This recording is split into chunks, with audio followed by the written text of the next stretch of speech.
شروع کرتا ہوں رب جلیل کے بابرکت نام سے جو دلوں کے بید خوب جانتا ہے۔ لاکھوں کروڑوں درود پاک اس پاک ہستی پر جو ہماری بخشش کا وسیلہ بن کر اس دنیا میں تشریف فرما ہوئے۔ پیارے ناظرین محترم، السلام علیکم۔ ناظرین محترم، بادشاہ بخت نصر کے ظلم و ستم اور تباہی و بربادی کی وجہ سے ارض مقدسہ ویران اور برباد ہوئی پڑی تھی۔ وہ کس طرح آباد ہوئی؟ وہاں پہ لوگوں کی چہل پہل کیسے ہوئی؟ ارض مقدسہ کے شہر پھر سے آباد کیسے ہوئے؟ یہ واقعہ ہم آپ کو اس ویڈیو میں تفصیل کے ساتھ بتائیں گے۔ تو ویڈیو شروع کرنے سے پہلے میری دوستوں سے التماس ہے کہ وہ پلیز چینل کو سبسکرائب کر دیں۔ ناظرین محترم، حضرت عزیر علیہ السلام کو بابل سے نکلے 40 سال گزر گئے۔ بنی اسرائیل والے حضرت عزیر علیہ السلام کو بھول گئے۔ پھر بنی اسرائیل کے خاندان میں ایک انتہائی خوبصورت لڑکی پیدا ہوئی۔ جب وہ جوان ہوئی تو بابل کے بادشاہ کے ساتھ اس کی شادی ہو گئی۔ بنی اسرائیل کی لڑکی کے ساتھ بادشاہ کی شادی ہونے کی وجہ سے بنی اسرائیل کے حالات سازگار ہونے لگے۔ وقت گزرتا گیا اور بنی اسرائیل کے لیے آسانیاں اور بہتریاں پیدا ہونے لگی، یہاں تک کہ بابل کے بادشاہ کا انتقال ہوا تو اور اس کا وہ بیٹا اس کا جانشین ہوا جس کی تربیت علماء بنی اسرائیل کے ہاتھوں ہوئی تھی، جو اپنے ننیال کے لوگوں سے بے انتہا محبت کرتا تھا اور جس نے ان علماء سے تورات بھی حافظ کی ہوئی تھی اور ان کے علوم سے آشنا بھی ہوا تھا۔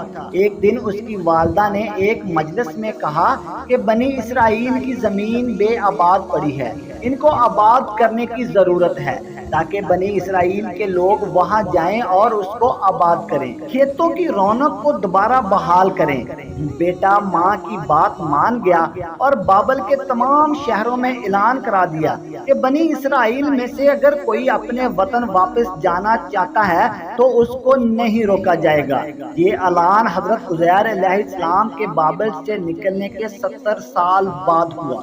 اس اعلان کو سن کر بنی اسرائیل بابل کو چھوڑ کر اپنے اصلی وطن کی طرف ہجرت کرنے لگے، لیکن وہاں پہنچ کر شہر کی حالت دیکھ کر دہشت زدہ ہو گئے۔ تاہم انہوں نے اس شہر کو آباد کرنے کے لیے کمر باندھ لی، خوب محنت کی، درخت لگائے، فصلوں اور کھیتوں کو آباد کیا، مکانات کو اچھے طریقے سے تعمیر کیا۔ اس شہر کی رونقیں پہلے سے بھی بہتر طریقے سے واپس لوٹ آئیں اور ہر طرف نئی زندگی پورے عزم کے ساتھ واپس لوٹ آئی۔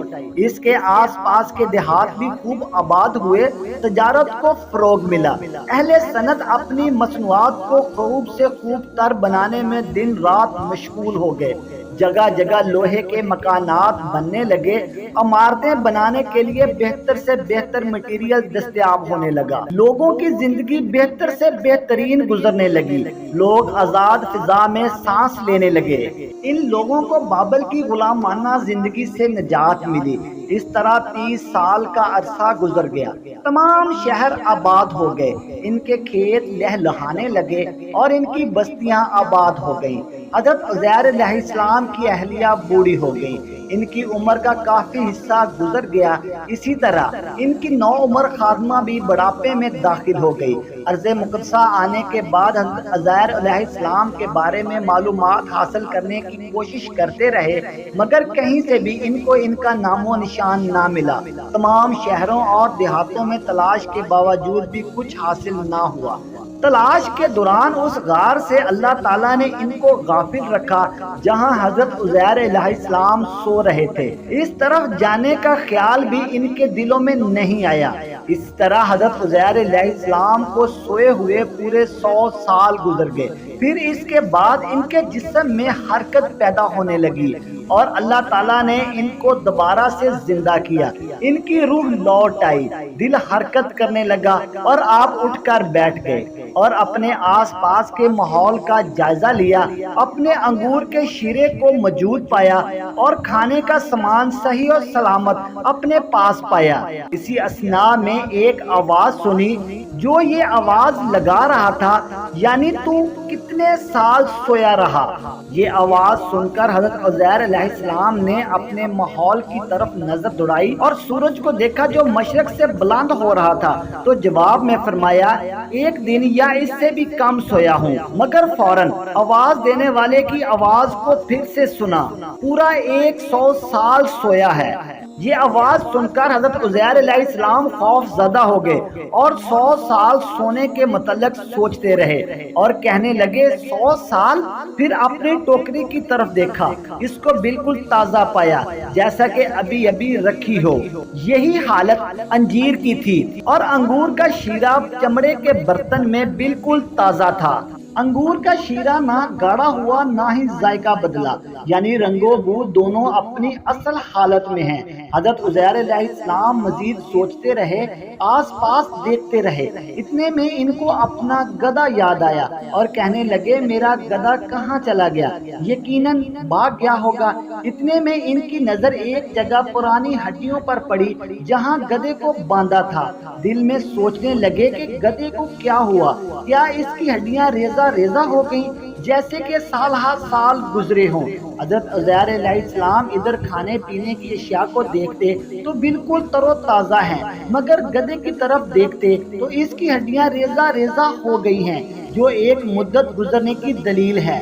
پھر بار بار کہنے لگے یقیناً 100 سال گزر گئے ہیں۔ گدھے کی کیفیت اس بات کی دلیل ہے، اس لیے کہ اس کی جلد، اس کا گوشت اور اس کی ہڈیاں سب کچھ گل گئی ہیں اور اس کی آنکھوں کی جگہ سوراخ ہو گئے ہیں۔ صرف کھانے پینے کی اشیاء کا برقرار رہنا ہی معجزہ نہیں، بلکہ حضرت عزیر علیہ السلام کی ذات سراپائے معجزہ بن گئی۔ بلکہ اس سے بڑھ کر ایک اور معجزے کا ظہور ہونے لگا۔ چنانچہ حضرت عزیر علیہ السلام نے اچانک ایک ہلکی سی آواز سنی کہ ان کو حکم دیا جا رہا ہے ہڈیوں کی طرف دیکھو۔ چنانچہ حضرت عزیر علیہ السلام نے گدھے کی ہڈیوں کی طرف دیکھا، پھر غیبی آواز آئی، کیسے چڑھاتے ہیں ہم ان کو، پھر پہناتے ہیں ان کو گوشت۔